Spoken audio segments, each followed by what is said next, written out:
కలకత్తాకు చెందిన junior doctor అత్యాచార ఘటన దేశవ్యాప్తంగా సంచలనం రేపుతోంది. గతంలో నిర్భయ ఘటన సమయంలో దేశం ఎలా రియాక్ట్ అయిందో ప్రస్తుతం అదే విధంగా రియాక్ట్ అవుతోంది. అత్యాచార నిందితులను కఠినంగా శిక్షించాలని దేశం మొత్తం డిమాండ్ చేస్తోంది. అయితే ఈ ఘటనకు సంబంధించి సోషల్ మీడియాలో 4 అంశాలు చక్కర్లు కొడుతున్నాయి. ఈ 4 అంశాలే జనంలో తీవ్ర ఆగ్రహానికి కారణమవుతున్నాయి. ఇంతకీ ఆ 4 అంశాలేంటి? ఈ 4 అంశాలపైన పోలీసులు ఏం చెప్తున్నారు? తాజాగా పోలీసులు ఈ 4 అంశాలపైన క్లారిటీ ఇచ్చారు. ప్రధానంగా ఈ 4 అంశాల్లో మొదటి అంశం, అత్యాచార బాధితురాలు శరీరంలో ఎముకలు విరిగిపోయాయనేది మొదటి అంశం. రెండో అంశం, ఆమె శరీరంలో 150 మిల్లీగ్రాముల వీర్యం ఉందనేది రెండో అంశం. మూడో అంశం, పోలీసులు ఈ మరణాన్ని అసహజ మరణంగా గుర్తించారనేది మూడో అంశం.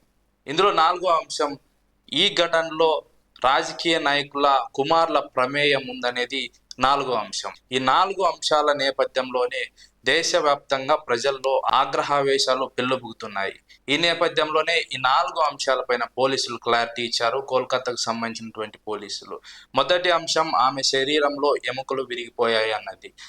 మెజిస్ట్రేట్ ఎదుట చేసినటువంటి శవ పరీక్షకు సంబంధించిన వీడియోలో ఆమె శరీరంలోని ఎముకలు ఫ్రాక్చర్ అయ్యాయి అన్న వివరాలు ఎక్కడా పేర్కొనలేదని పోలీసులు స్పష్టం చేశారు. అదే సందర్భంలో రెండో అంశం, ఆమె శరీరంలో 150 మిల్లీగ్రాముల వీర్యం ఉంది అన్న ఒక ప్రచారం జరుగుతుంది. ఈ అంశం పైన కూడా పోలీసులు క్లారిటీ ఇచ్చారు. అయితే ఈ ప్రచారాన్ని పోలీసులు ఖండించారు. సోషల్ మీడియాలో ఇలాంటి ప్రచారం ఎలా జరుగుతుందో తమకు అర్థం కావట్లేదంటూ పోలీసులు మాట్లాడారు. మూడో అంశం, ఆమె మరణాన్ని అసహజ మరణంగా నమోదు చేయడం పైన సోషల్ మీడియాలో అనుమానాలు వ్యక్తం కావడం పైన కూడా క్లారిటీ ఇచ్చారు. మృతి పైన ఎవరు కూడా ఫిర్యాదు చేయకపోవడంతో పోలీసులు ఈ కేసును అసహజ మరణంగా రికార్డ్ చేసినట్టు వెల్లడించారు. తక్షణ ఫిర్యాదు లేని కేసులను అసహజ మరణంగా నమోదు చేస్తారని పోలీసులు ఈ సందర్భంలో వివరించారు. మరొక అంశం, ఈ ఘటనలో రాజకీయ నాయకుల కుమారుల ప్రమేయం ఉందనేది ఒక ప్రచారం. ఈ ప్రచారానికి సంబంధించి కూడా పోలీసులు కొట్టిపారేశారు. ఇందులో ఎలాంటి రాజకీయ జోక్యం లేదు, ఎలాంటి రాజకీయ నాయకుల కుమారుల ప్రమేయం లేదంటూ పోలీసులు కొట్టిపారేశారు. అయితే ఈ 4 అంశాలపైన ప్రస్తుతం సోషల్ మీడియాలో తీవ్రంగా చర్చ జరుగుతోంది. ఈ 4 అంశాలే ఆ ఘటన పైన తీవ్ర ఆగ్రహానికి గురి చేస్తోంది. అయితే ఈ 4 అంశాలు కూడా తప్పుడు ప్రచారం అంటూ పోలీసులు కొట్టిపారేశారు.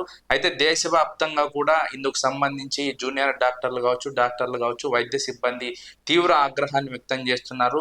ఓపీ సేవలు నిలిపివేస్తున్నట్టు ఇప్పటికే ప్రకటించారు. జూనియర్ డాక్టర్లు మొత్తం ఆందోళనకు దిగారు. ఆందోళన నేపథ్యంలోనే కేంద్ర ప్రభుత్వం కూడా అలర్ట్ అయింది. దేశవ్యాప్తంగా ఈ ఆందోళనలు మరింత ముదరకుండా, మరింత వ్యాప్తి చెందకుండా, నిర్భయ సమయంలో ఏ విధంగా అయితే వ్యాప్తి చెందాయో ఆ విధంగా వ్యాప్తి చెందకుండా ఉండేందుకు పోలీసులు కూడా కఠిన చర్యలు తీసుకుంటున్నారు. అయితే ఇందుకు సంబంధించి సిబిఐ ఎంక్వైరీ కూడా డిమాండ్ చేయడం జరిగింది. ఒకవైపు పశ్చిమ బెంగాల్ ముఖ్యమంత్రి మమతా బెనర్జీని రాజీనామా చేయాలంటూ విపక్షాలు డిమాండ్ చేస్తున్నాయి. మమతా బెనర్జీ కూడా ఈ అంశం పైన తీవ్రంగా స్పందిస్తున్నారు.